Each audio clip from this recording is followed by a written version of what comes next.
Welcome to the class style, my friends. Happy to have you on board today, where I will be sharing with you some other designs for cutting boards.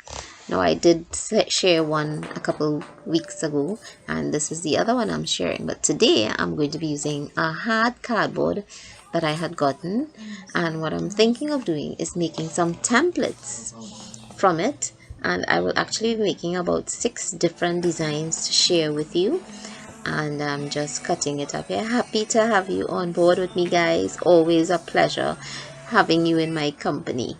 So these are the pieces that I've cut out, and you notice the edges are a bit rough, so I'm going to use my sandpaper and get that smoothened off. So I'm doing all the pieces like this. I also later on have a circular one to share with you and a little longer one than this.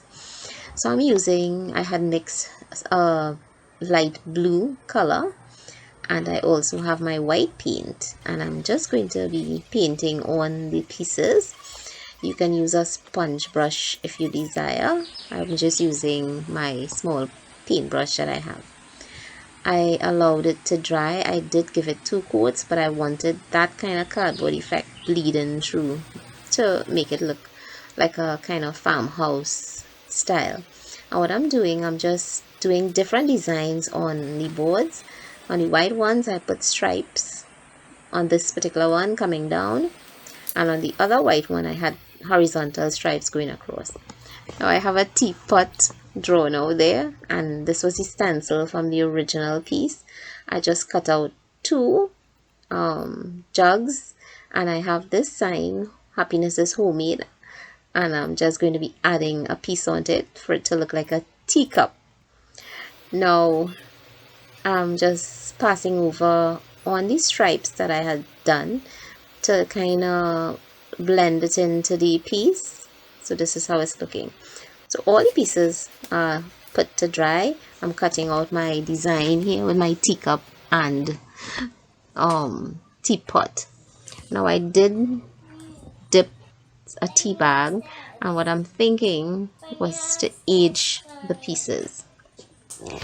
So I'm dipping all the pieces to give it an aged look. I love this look. It looks really fantastic, and this has to dry, so I'm setting it here for it to dry.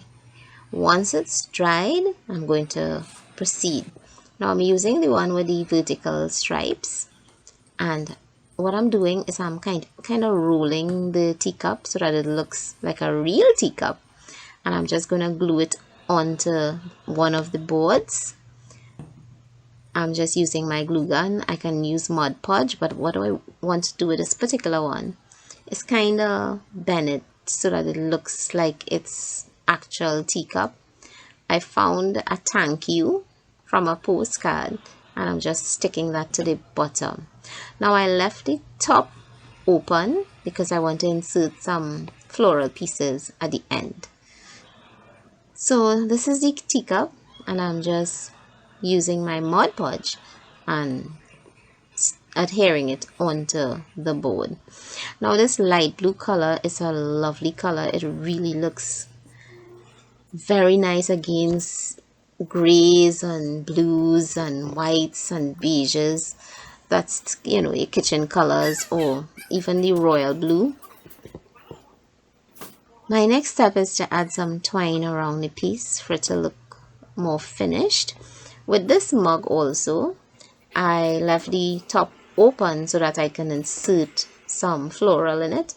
And how I did that was just slightly bending the cardboard and giving it a little opening at the top. So that's what you're seeing there. And on most of the pieces, I did use my twine and just ended it off around the teacups and the mugs and so on.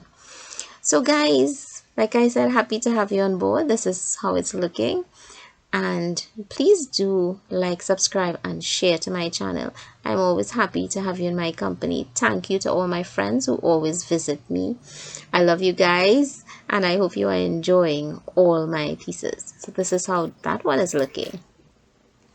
On this particular one with the horizontal stripes, I have some sticker letters, and I'm just putting T time on this particular one. Remember I said it has an opening to the top, and I'm using my stencil to just add in a lovely floral to the piece there, and that looks so cute. Now all these ideas I will be giving it away. I'm giving them to my friends, and I did keep 1 or 2 pieces for myself.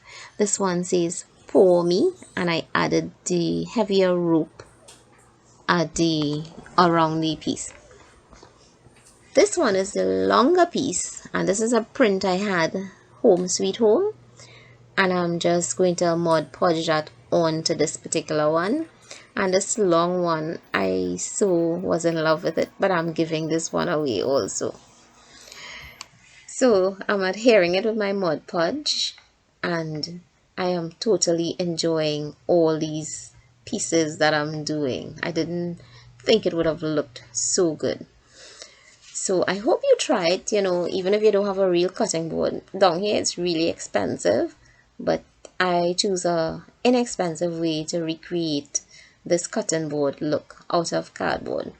And this is how this is looking. I did add some rope for some twine at the bottom. Now I did another stencil for the teacup, and I left it in black and white, and I wrote coffee is homemade, and all I'm doing is attaching tea to the top of it, and I'm just tying a bow and adhering that to the top part of it, and voila, that is done. So I'm just going around with my Sharpie and just slightly darkening the edges so that it's gonna look finished. And I did have to add in another E to the coffee, if you notice it there, but these are how all the pieces turned out. And I did insert some lovely florals in them, so it looked so finished. And as soon as I'm finished, I'm going to be distributing them to my friends. So guys, I am so happy that you stopped by with me and let me share these lovely designs with you. I hope that you try them and send me a pic of what you have done. These are just some ideas so that you can enhance any decor in your kitchen. So guys, I am always happy to have you on board. Please do check out in the description box for my Pinterest page, my Instagram, and my Facebook page. And let's become friends if we are not. And I will see you soon, guys, and just enjoy the rest of the picture.